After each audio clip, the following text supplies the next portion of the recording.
What's good, everyone? This your main correspondent, Alan Taylor, and I'm back in the broadcast room yet again, always with another one. And yes, indeed, it is another one.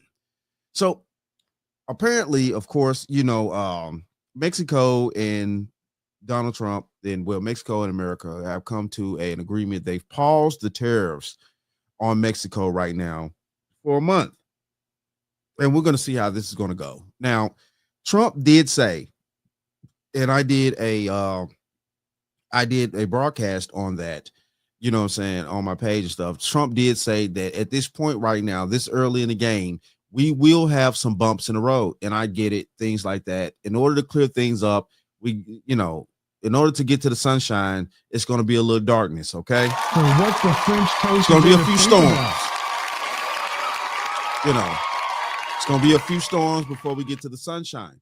But the thing of this is that we have to clear out the room to make sure that we get things in order. So later on down the line, we'll have the things that we need and that we want as American citizens. So we're going to go here first, and we're going to see what the president of Mexico had to say about her phone call with Donald Trump. So let's go here now. Quarters, nickels, and dimes, people. We had a conversation with President Trump. Yesterday, through the embassy, we were informed that he would call today at 8 a.m. We had sought a conversation with him and requested a call. It was a long conversation, more than half an hour, 3/4 of an hour, something like that. We discussed topics of common interest. I told him that we had been working together on migration, and it had been effective. Our approach has always been based on protecting and respecting human rights. We also discussed our shared interest in reducing fentanyl trafficking between Mexico and the United States. At the end, he asked how long we could put the tariffs on hold, and I told him, let's put them on hold permanently. He then asked, well, for how long? I responded, let's pause them for a month. And I'm right. You hear that? She was like, put them on hold permanently. But at the end of the day, though, Trump held the line. He was like, listen, look, we're not going to play this game. Because at the end of the day, though, you're talking about permanently, but you're not giving me any tangibles to make me feel like I need to put them on hold permanently. So how long are we going to hold off on the tariffs? Okay. I'm confident that in a month, we will deliver results for both his people and Mexico. At the same time, I explained the gravity of the number of high-powered firearms illegally coming into Mexico from the U.S. These high-powered weapons empower criminal groups and give them firepower.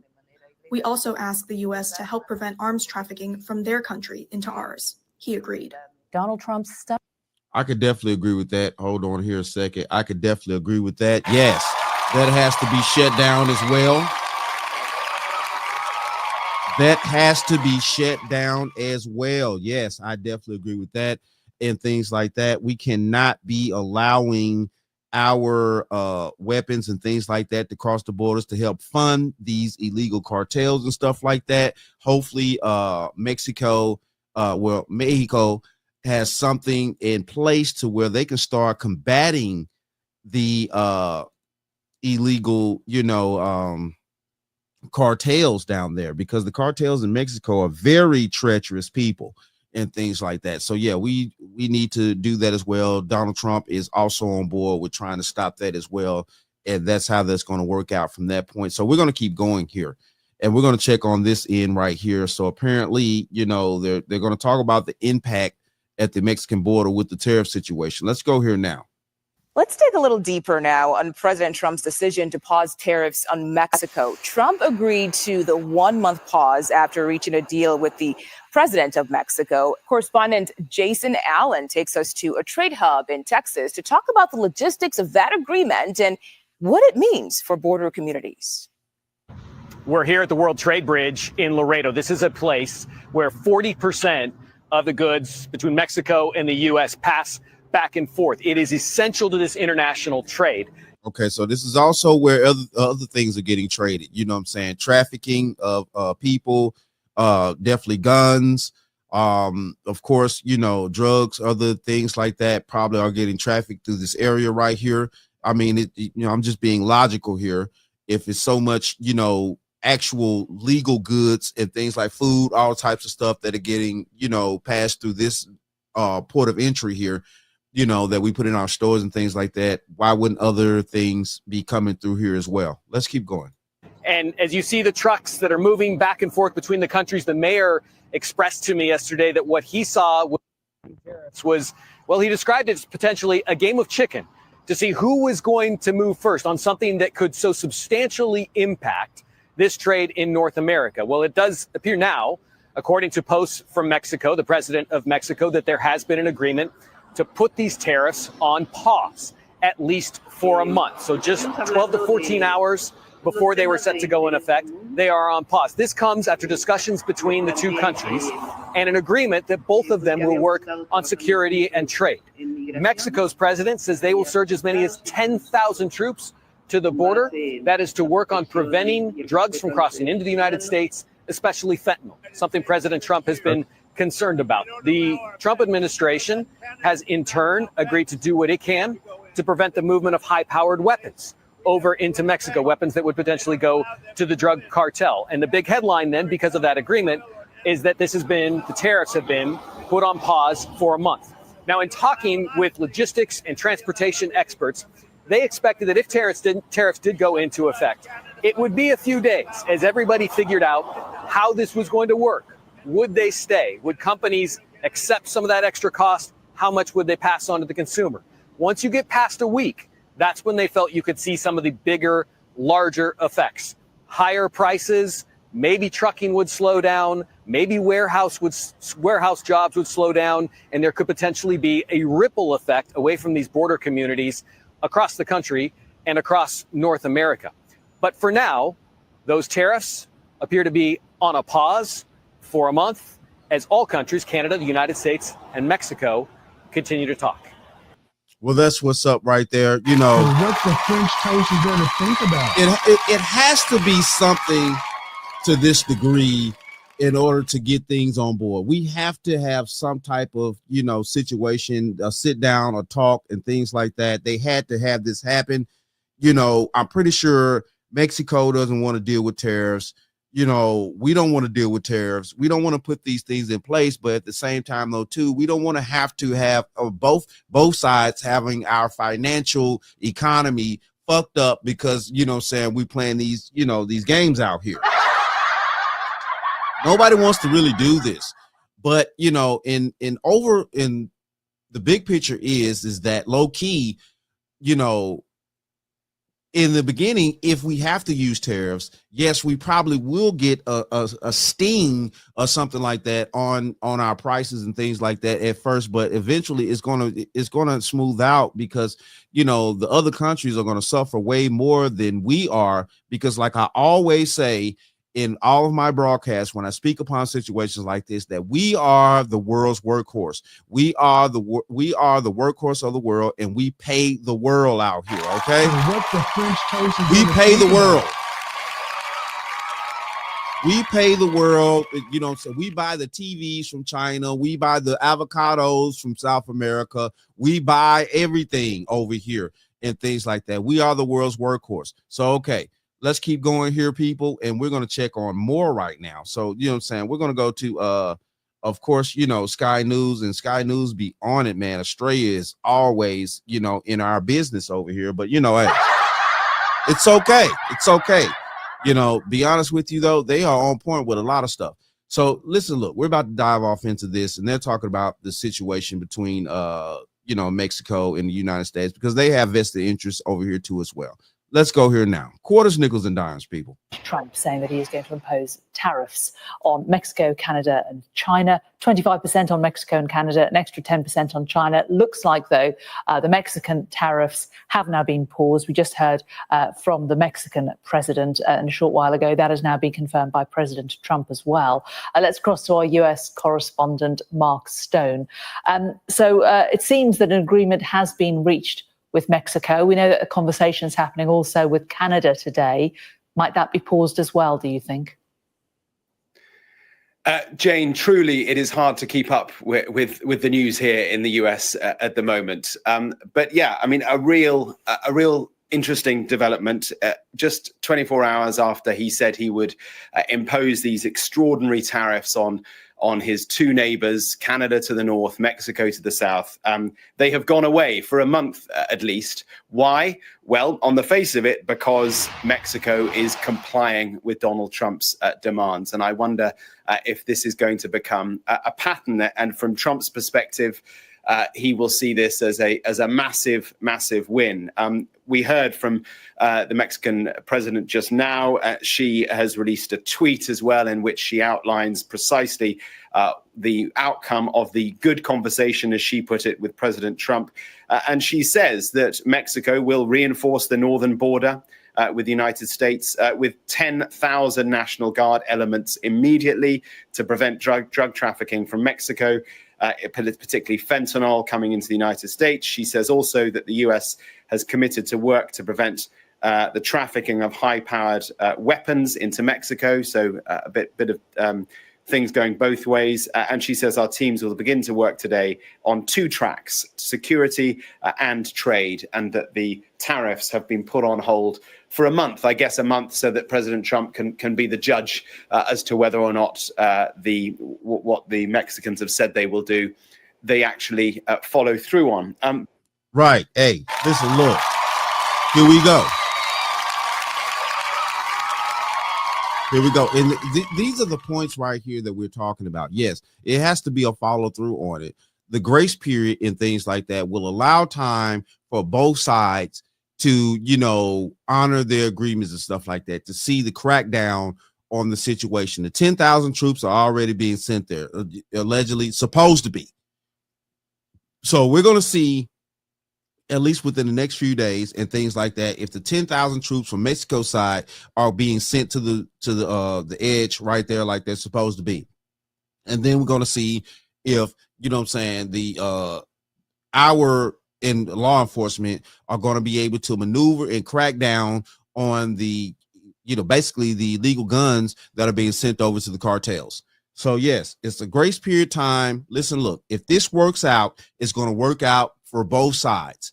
A win-win situation to where we won't have to apply the tariffs and things like that. We can keep the prices to a certain degree and things like that. And also every side wins as far as economically and money wise. And we definitely need that. Be honest with you, because that's the only way it's going to work. If both sides win, it has to be a win-win situation. I get it, because that's, that's going to be best for both economies. But it's worth, Jane, taking a step back and looking at what Donald Trump is trying to achieve with these tariffs that we've heard so much about. It's also worth stressing that for so long, countries have been kind of wondering whether he would follow through on these threats through the campaign. He talked about the tariffs that he would have put in place. Would he actually do it? Well, yes, turns out he will. But there are three specific groupings. There are targeted tariffs to address unfair practices, either by specific industries or countries like China.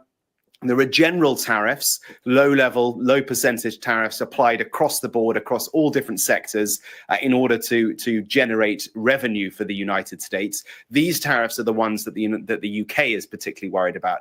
And then there are tariffs used as negotiating tools to try and get countries to do what you want them to do. And it is that third grouping of tariffs as negotiating tools, which the Canadian and the Mexican tariffs announced at the weekend. That's what they fell into. Trump saying to Canada and to Mexico, if you don't do what I tell you, then I will impose massive tariffs. And specifically for those two countries, it is all about migration and it is all about drug trafficking. So Mexico now seems to be saying, fine, we will do as much as we can. We'll do more than we've been doing hitherto. Please don't tariff us. And Trump said, okay, fine, we'll give you a month. It's more of a problem, Jane, for Canada, because Canada is saying, look, very little fentanyl comes over our border into the United States. So what do you want us to do? We know that Justin Trudeau spoke to President Trump. I mean, we want you to stop it. That's what the fuck we want you to do. What the French toast is there to think about? I mean, very little. It doesn't matter whether it's very little. It should be none. I'm just saying. Today, this morning, they're due to speak again later today. But on the face of it, Trump is saying to Canada, you need to deal with the fentanyl issue. Canada's saying, well, we don't see what the problem is. We're doing as much as we can and not much comes over the border anyway. So let's see how that goes. But it is a very interesting turn of events, and I think shows what Trump would say, that this blunt tool that he's using, tariffs, his favorite word in the dictionary, it works when you want to get countries to comply with your demands. What kind of reaction has there been from the American public, though? Because potentially they could be the ones that end up paying for this if inflation goes up. There's one estimate today, Mark, that says households could be spending an extra equivalent of £1,000 a year if these tariffs were brought in. What would you gauge reaction to be? Yeah, I mean, do you know what? I'll be honest. I'll say we're trying to keep up with so much different news going on. I haven't actually gone out and spoken to many Americans at the moment. But what I can tell you is that it is obviously the case that, for example, tariffs on China, if you go into a branch of Walmart, so much of the produce in there will come from China. If he puts a massive tariff on China, then all of that is going to cost a lot more and it's going to hurt American consumers. Avocados, that's one example of a product which is imported from Mexico into the United States. Most avocados come from Mexico into the US. They are going to cost a huge amount more as a consequence of the tariffs, which have now, as we learn, been delayed by a month. Cars, American cars, yes, they're made in America, but many of the parts are pre-made in Mexico and then brought over to America and put in the cars. The cars are put together in the United States. So those parts would cost more. That's where Trump want to get us back to the fact that we make a lot of stuff over here again. We don't manufacture a lot of stuff over here. I've said this before in other previous broadcasts. We don't build, we don't manufacture, we don't melt our steel. We don't do things over here in America like we used to, and then export the things that we used to do when we had steel mills and all this other type of things and things like that. That's the reason why I say nowadays we are the world's workhorse. We consume the world products and things like that. And that's the problem that we've been having for so long now, which Trump is trying to clear up. If you pay attention to the situation, yes, it's a sting that's going to have to happen to a certain degree. But in the long term, if we clear up things and we start manufacturing again, we start bringing companies back over here, jobs and everything like that, and start making the rest of the world work for us for a change. And what the French toast is there to think about? Then we can get ahead. We can start back gaining more financial power within the world, more stability within the world, and then we will have an overwhelming amount of leverage like we used to have. If these tariffs come into place. Energy, America gets quite a bit of its energy from Canada. That would cost more. So yes, I mean, economists pretty much across the board will tell you that tariffs end up meaning that everyone pays a little bit more, some a lot more than others, but prices go up across the board. That is what most economists suggest. But we'll gauge more reaction from Americans and get it to you. Okay, so it is what it is at that point. You know what I'm saying? Y'all see what's going down. Mexico and America are on a pause right now for at least a month. They're trying to clear some things up. Mexico seems like they want to work with us and things like that. Canada is still kind of shaky. I get it. A lot of people out there fucking panicking. You know, well, it's going to cost a little bit more. Price is going to go up, things like that. Yeah, it's always a little bit of storm before we see sunshine, people. It's always going to be a little bit of storm before we see sunshine, okay? What is your damaged muscle head? You stupid, you ignorant, or you just plain old deaf? And that's just the truth, you know, but it is what it is at this point. You know what I'm saying? We have to do what we need to do in this country to clear everything up that's been going on all these decades and stuff like that, that has compounded to this point right now to where we at.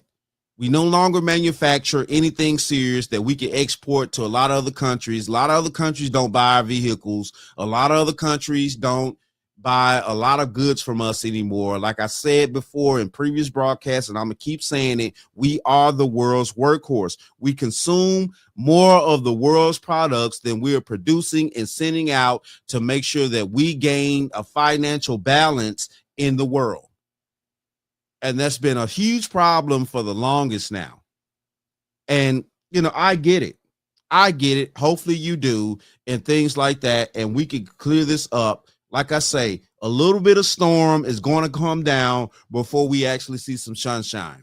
But it is what it is, though. Shout out to all my subscribers. Mad love to y'all. If you're new to the channel, please hit that like, share, subscribe button. Make sure you ring that bell to be notified whenever I decide to post things. And like I always say, and that, my friends, is the bottom line. That, my friends, is the bottom line.